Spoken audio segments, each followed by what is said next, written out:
Dear viewers, welcome to our channel GVS Bank Academy. Today I am going to discuss about JAB, legal and regulatory aspect of banking. Some questions and important questions and answers about Sales of Goods Act, LLP Limited Liability Act, and PMLA Prevention of Money Laundering Act and Information Technology Act. These are very important for the exams.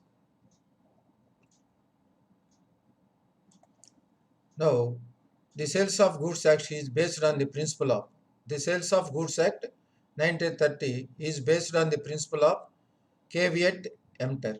Caveat emptor means buyer beware of it.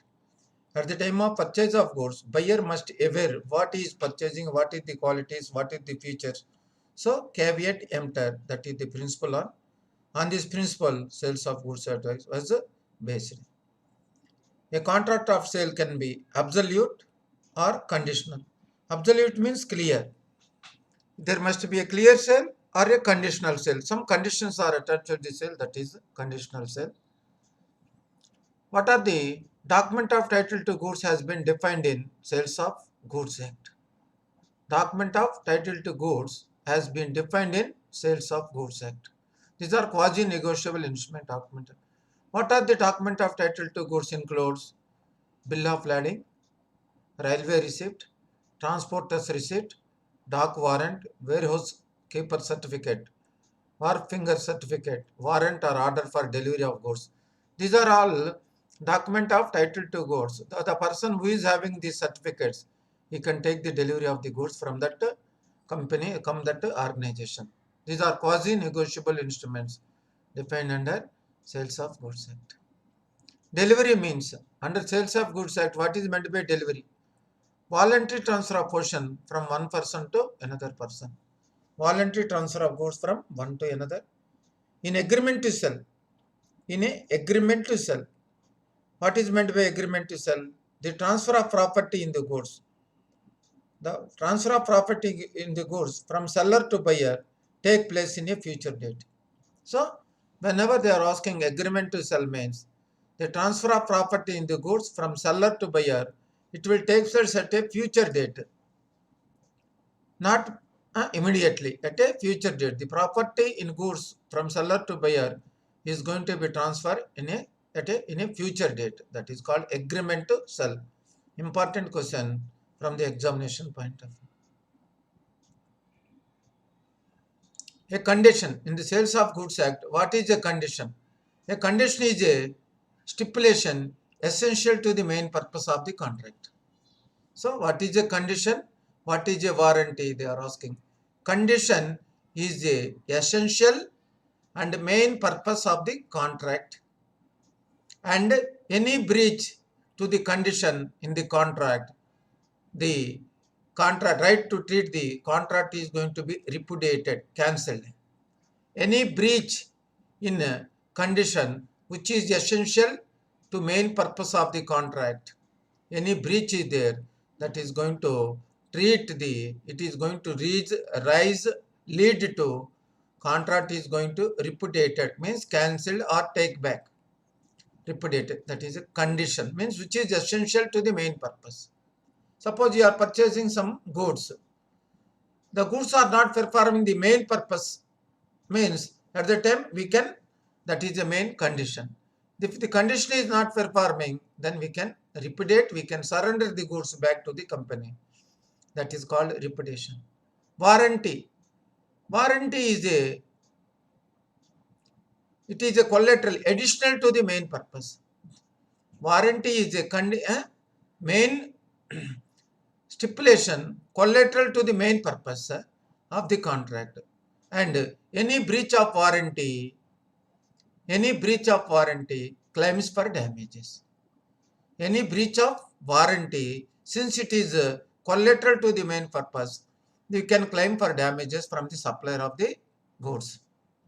Now, whereas condition is breached, essential main purpose of the condition is breached, then the contract is going to be repudiated or cancelled. These are the two things they are asking, very, very important, and very frequently they are asking. Condition, essential to the main purpose. Breach of condition, Contract can be repudiated or cancelled. Warranty, the supplementary to the main purpose. Any breach that is going to claim for damages. Sale by one of the joint owners. Sale by one of the joint owners. How they can sell? If any property is there, their joint owners are there. Now how they can sell? That is the question.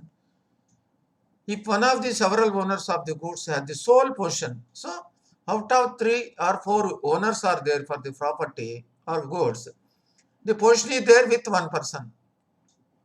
The possession of the goods of them permission with several owners of the goods has the sole possession of them by one co-owner. So one is having the owner. Now the property in the goods is transferred to any person. The co-owner which is having the possession, he can transfer the goods to others, joint owners, in good faith. So the person who is selling the goods, he had to sell in good faith, and the person who is buying also, they have to receive it in good faith. And the person who is buying that goods has not at any time contract. The seller has no authority to sell. So buyer had to think that the seller is having a right to sell the goods. If the seller is not having a right to sell the goods, buyer cannot purchase the goods. So that's why buyer can act in good faith, number one. Number two, buyer is presuming that the seller of the goods is having authority to sell the goods. Then only sale by one of the joint owners can sell. This question also they are asking in the examination. Rights of unpaid seller. This is also very frequently they are asking in the questions. Unpaid seller has a lien on the goods for the period while his possession. So the goods were sold which was unpaid. The goods are in the possession of the seller. He can exercise the lien on the goods. That is one question. In case of the insolvency of the buyer, so in between the buyer has become insolvent, buyer, the seller is having a right to stopping the goods in the transit. So meanwhile the buyer has becoming insolvent, the seller is having a right to stop the goods in the transit. That is there. Now third, see, right of resale as limited by the act. The goods are within the possession, he can resell with others. That is also there. Fourth one, against the buyer personally. The unpaid seller is having a right to proceed against the buyer personally, right to sue for price, right to put a case for damages, or right to get a for the delayed paid interest also. Price we can claim, any damages extra he can claim, for the delayed paid he can claim interest from the buyer. These are the rights of unpaid seller. Very useful question, very important question. Unpaid seller can exercise his right to stoppage in transit. How we can exercise the right to stoppage in transit? The goods are already in transit. Now, by giving an advertisement in leading newspaper where the buyer ordinarily carries on his business. So, where the buyer is ordinarily carries business, in that place, the seller has to give an advertisement in leading newspaper. That is there. Shares are goods within the meaning of the Sales of Goods Act. Shares are also part of within the goods as for Sales of Goods Act. Sales of Goods Act does not include actionable claims. Sales of Goods Act does not include actionable claims. Normally, actionable claims means, this is the bookish definition. Actionable claims means a claim to any debt, any loan, other than secured by mortgage, other than hypothecation or pledge. Actionable claim means a claim to any debt other than mortgage, other than hypothecation, other than pledge. So in this case, what are the actionable claims? A claim to any debt against LIC policy, against book debts, against supply bills. all the three will come loans under actionable claims. A claim to any debit under loan against LIC policy, loan against book debts, and loan against supply bills will come under actionable claims. Now that is about this. Now this is about Limited Liability Partnership Act 2008. Now LLP, Limited Liability Partner, is governed or regulated by central government and also Register of Companies. All LLPs must register with the Register of Companies in that area. Register of Companies. That's why this is. Any rules change in the LLP, that has to be done by the central government with the consent of both the houses of the parliament approval. That is there. That's why this is. Minimum and maximum partners. Minimum 2 partners, maximum unlimited. Minimum to maximum unlimited. And minor and HUF cannot be partners. Minor and HUF cannot be partners. This is there. Designated partner. This is very, very important. Each and every partnership firm must have 2 designated partners and who are individuals. This is mandatory. 2 partners are required. 2 designated partners who are acting on behalf of the partnership firm. That is also. So these designated partners can take care of the business of the LLP. That's why 2 designated partners are required, and they are individuals. Not others, only individuals, number 1. Number 2, out of 2, one of them shall be a resident in India. Out of 2 designated partners are individuals, out of one of them shall be a resident in India. This question in several times they are asking in the examination. How many designated partners are required? 2. 2 are individuals. Out of 2, how many are resident in India? One of them shall be resident in India. Liability. Liability of the partner is limited to their agreed contribution to their. So liability is limited liability to the partners under LLP. This is the benefit under LLP is liability is limited. This is the benefit. Annual return. Name of the company, details, meeting conducted.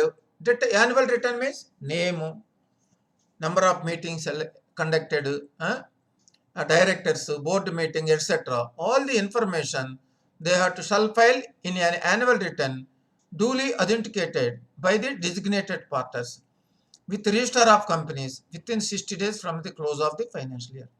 That is called annual return. Designated partners have to submit to ROC within 60 days from the close of the financial year. What is meant by annual return? You have to know. Details of the company, directors are designated partners, how many meetings have been taken place, what is the total turnover, etc. during that year. They have to file with the ROC within 60 days from the close of the financial year. That is different. Now, statement of accounts and solvency certificate. LLP must file statement of accounts and solvency certificate with Register of Companies within a period of 6 months from the end of the each financial year. Within a 6 months from the end of each financial year. That is statement of accounts and solvency certificate.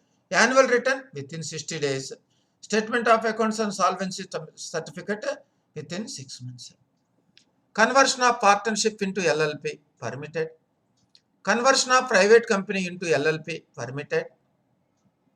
Conversion of public limited company into LLP, that is also permitted.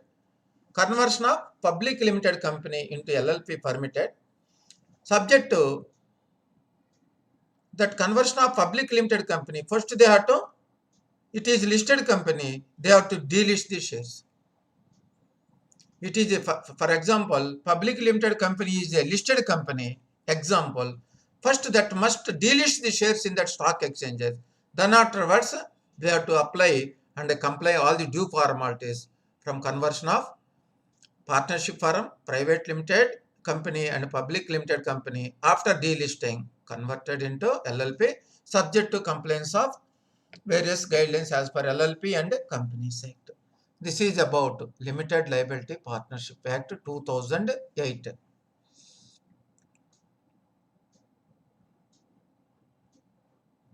Prevention of Money Laundering Act, PMLA. Prevention of Money Laundering Act. This is important for all the three papers. Legal, principal and accountancy paper also. And Prevention of Money Laundering Act. What is the objective? Objective of PMLA, Prevention of Money Laundering Act 2000. To prevent money laundering activities, to provide for confiscation of property acquired from money laundering funds. Anybody is acquiring the property from money laundering, that property is going to be confiscated by the Enforcement Directorate under PMLA. To prevent use of banking system, banking channel for money. This is the main purpose. Money laundering funds are not going to be converted and used in banking channel. These are the objectives of money laundering. Preservation of records relating to closed accounts. Even after closing of the accounts in the banking system, they have to preserve up to 5 years from the date of closure of the account. Even after closure, 5 years, the bank has to maintain the records. CTR, Cash Transaction Report.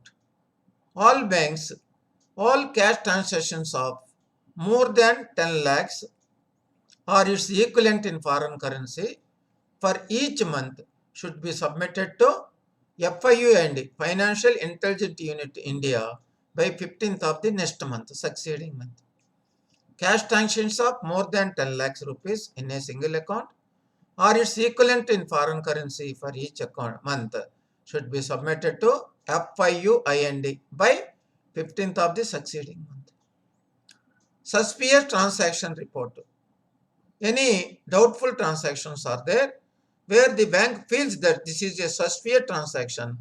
After confirmation of this transaction as suspiciousness, within 7 days from the date of confirmation of suspiciousness of the transaction, the bank must report to FIUIND within 7 days of confirmation of this. STR. Now, counterfeit currency report, CCR, counterfeit notes or counterfeit currency report.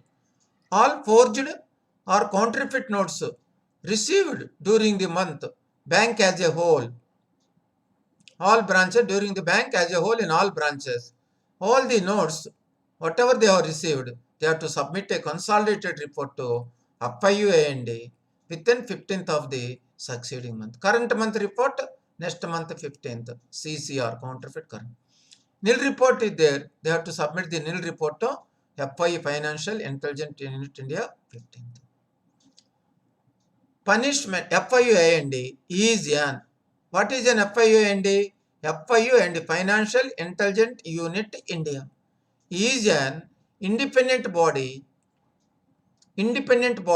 reporting directly to the Enforcement Economic Intelligence Council. Financial Intelligence Unit India is an independent body reporting directly to the Economic Intelligence Council headed by the Finance Minister.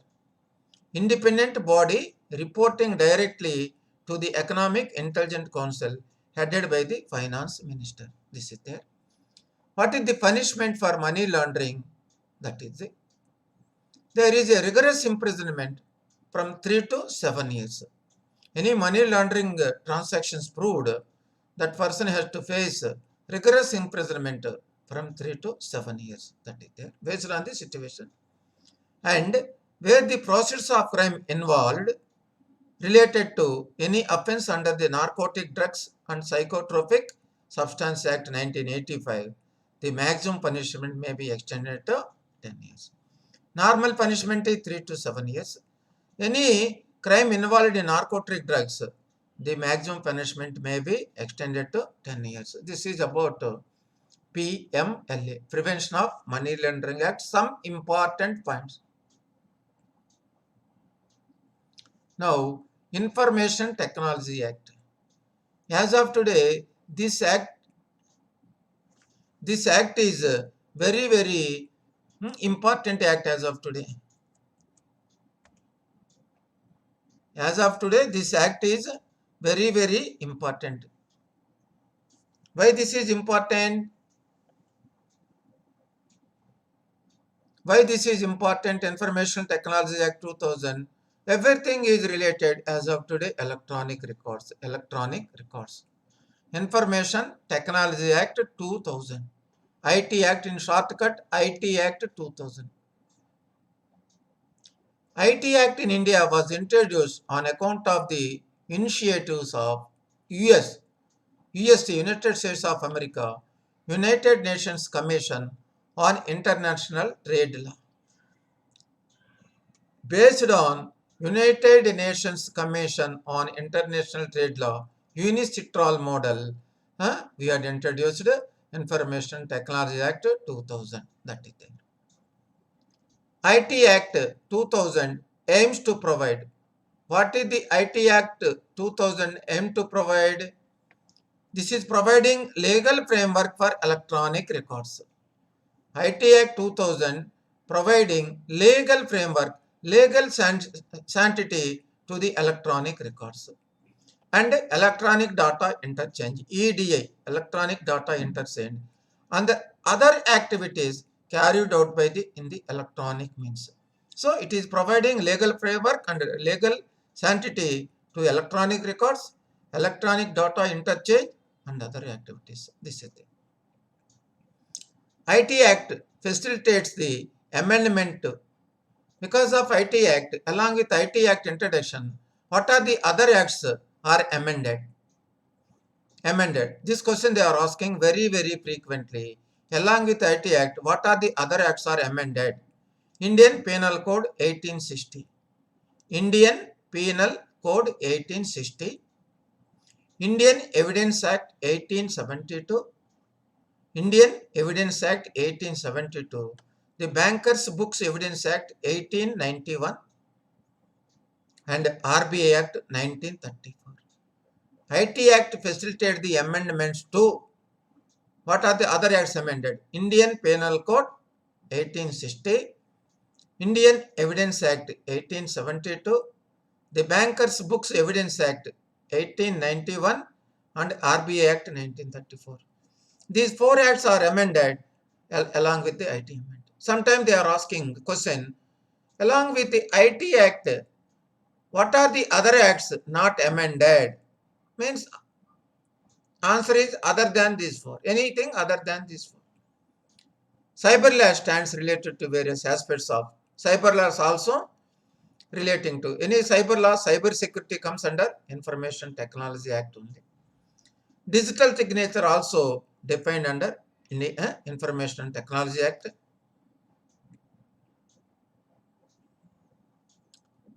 Penalties for damages to computers. Penalties for damages to computers. Penalties for system for damages by way of compensation. This is the penalty not exceeding 1 crore to affected persons, maximum not exceeding 1 crore. That is there. Now, electronic gadget means this question very frequently they are asking in various examinations. What is meant by electronic gadget? Any gadget, official gadget published in the electronic form, e-form. Electronic gadget means official gadget published in the electronic form. This is the today presentation, my dear viewers. Thank you very much for your support, for extending our channel. Thank you very much for all.